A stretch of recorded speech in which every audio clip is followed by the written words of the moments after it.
Now, for more on this story, let's bring in our international affairs editor, Philip Turle. Philip Turle, it's wonderful to have you on set. Happy New Year to you. Thank you, same to you. We've just heard a lot going on today in the United States. Joe Biden's party is on the verge of taking control of the Senate. Can you tell us and our viewers why these elections are so important?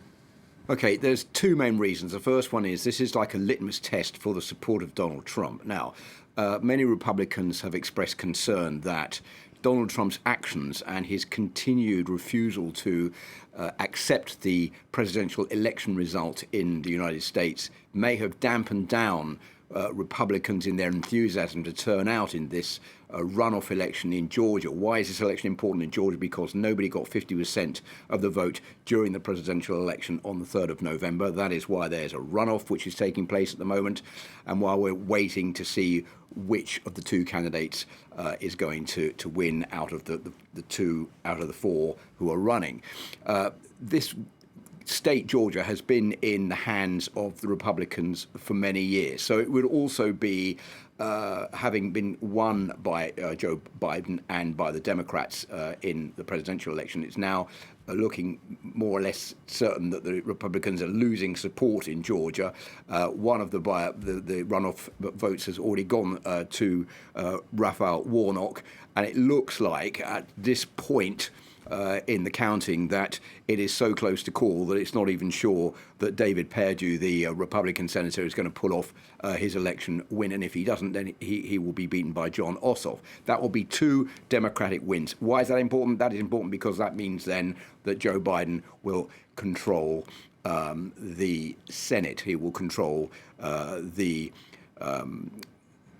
House of Representatives also, which is in the hands of the Democrats, and then the Senate will also be in the hands of the Democrats. And that means that it will be a lot easier for him to pass all the legislation, the laws that he wants to pass while he is in office for the next 4 years. Philip, you've just been telling us about the enthusiasm surrounding these votes. I want to turn our attention to the potential chaos that awaits. What can we expect later today when the House and Senate meet in what's actually usually a rather dull, we could say, routine part of the US democracy system? Yeah, this is the account. This is what always happens prior to the handing over of power on the 20th of January between the outgoing and the incoming presidents. As you were saying, normally it's just a routine maneuver. This time around, well, nothing that Donald Trump has done is routine or could be described as normal. He's continuing, as we've been saying, to deny, to not accept the result of this election, saying it was stolen from him. So we're in this situation today where certain Republicans are going to vote against accepting the Electoral College votes from certain states. They will put up an argument saying this is fraud, this is not true. There will have to be a vote on that. It looks pretty unsure that they're going to win any of those votes. They're all going to fail. What they will do by doing this is to show support for Donald Trump.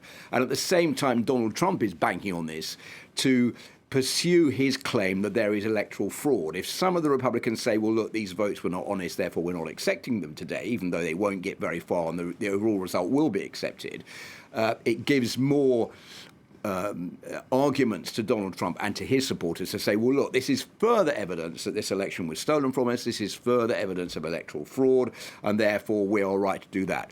And on top of that, that leads more speculation that this election was stolen, therefore Joe Biden is an illegitimate president, giving more support to Donald Trump's base support that he should run again in 4 years' time, and that during the next 4 years, the United States is going to be run by an illicit organization. And Philip, of course, we are hoping to be later together covering that rally, certainly parts of it, and the speech given by Donald Trump. And as soon as there are any news, you'll get it right here on France 24. Indeed. Thank you so much for that analysis.